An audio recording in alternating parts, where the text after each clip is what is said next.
The world will never be the same, no matter how the special military operation in Ukraine ends. A complete reshape of the world order is taking place in Europe, and so far I'm seeing all indicators which show de-westernization of the planet. The crisis in Ukraine itself was a consequence of NATO's strategic inability to take into account the Russian side, Russian security concerns and specific demands, which we've gone through before: non-extension of NATO eastwards, non-inclusion of Ukraine into NATO, refusal to support the anti-Russian regime in Kiev, and refusal to support the ideological project anti-Russia in Ukraine. Simple demands, if you ask me. Anyhow, European countries did nothing to de-escalate the situation, where it was necessary to give guarantees not to include Ukraine in NATO and to repulse the expansionist plans of the United States. The Europeans either could not or didn't want to oppose the Americans. Now it's the countries of the European Union and NATO, with the exception of Hungary, that are doing everything possible to fuel the war, the consequences of which will strike Europe first. The consequences of the war are already hurting Europe. In my previous video I did explain how it will all backfire, and it's already happening.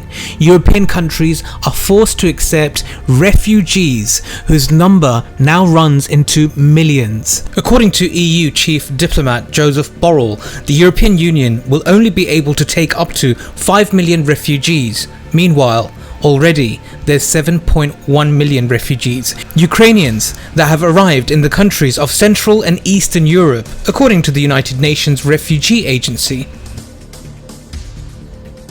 The rupture of economic ties with Russia will also hit, first of all the countries of Europe.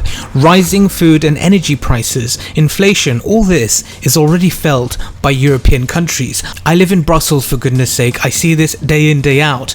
The EU countries will lose hundreds of billions of euros as a result of sanctions and counter-sanctions from Russia. The United States insistently demands maximum restrictive measures, realizing that the Europeans will also suffer. A weakened Europe is easier to control, and the Americans are just about that, control. The European leaders are truly daft. The prospect of drawing European countries into the conflict threatens with a full-scale nuclear war, where NATO countries primarily will simply be wiped off the map. However, it's these countries that now occupy the most belligerent position in relation to Russia. And the only reason I can think of is, possibly Western Europe along with the United States are prepared to sacrifice the Eastern European friends. In the field of international diplomacy, battles are already being fought. The arrogance with which the United States tries to force small countries, as well as regional ones like Pakistan and even world powers like China to join their position, truly tells us that the current international system is all driven by one country, the United States, a big playground bully in the international system. Now, a lot depends on them, more than ever before. The decision not to impose sanctions is a sovereign decision. The strategic neutrality of most countries in Asia, Africa and Latin America aren't joining the US frenzy of slapping sanctions on Russia. This testifies that the world is no longer unipolar, where only one center of power can dictate its terms to the others. Indicative in this regard is the response of Pakistani Prime Minister Imran Khan to the United States and EU and their attempts to force Pakistan to join the anti-Russian camp. He responded by the following: हम आपके सामने क्या हैं? क्या हम कोई गुलाम हैं कि जो आप कहेंगे हम कर लें?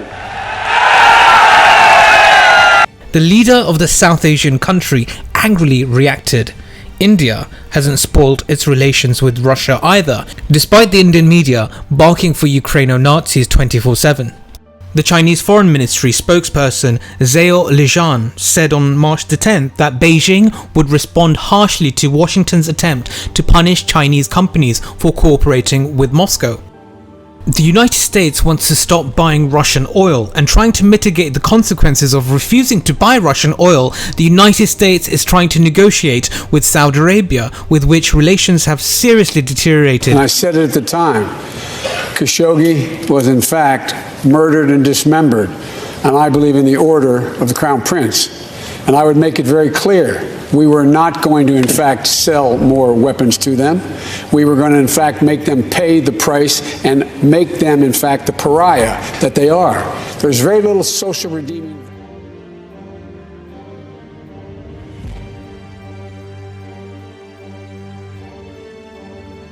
The Americans have intensified their dialogue with Iran. The United States is trying to find ways to be less dependent on Russia and disconnect Russia off the international system. Even Venezuela is also considered by the United States as a legitimate partner for negotiations. And this is the same Venezuela where they tried to overthrow the elected leader Nicolas Maduro. So far, however, all these attempts have failed. Why? Because these countries of the world understand that if the United States achieves victory over Russia, they will be next.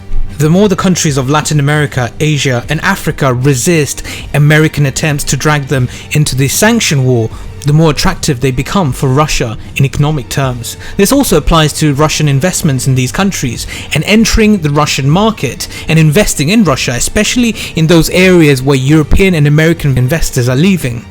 The United States will be able to influence only small countries on the planet. Large ones will survive and only become stronger due to the exclusive development of ties with Russia and the inability of the United States to disconnect them from the economic system so as not to destroy the system itself. As a result, this will push the shaping of the poles of a multipolar world, one where power is distributed among several states rather than being dominated by one or two states. The path of Ukraine, a country that bet on the West and lost, a country that has been turned into a battlefield, will force many other countries to reconsider their relationship with the United States. The inability of the liberal democratic West to hear the arguments of Russia has led to this conflict and has led to this state. Today, the collective West have been exposed to the entire world. The claims of the West that it believes in free speech and is willing to hear all sides is a blatant lie. The more the West will put pressure on the rest, the more it will cause hostility and rejection.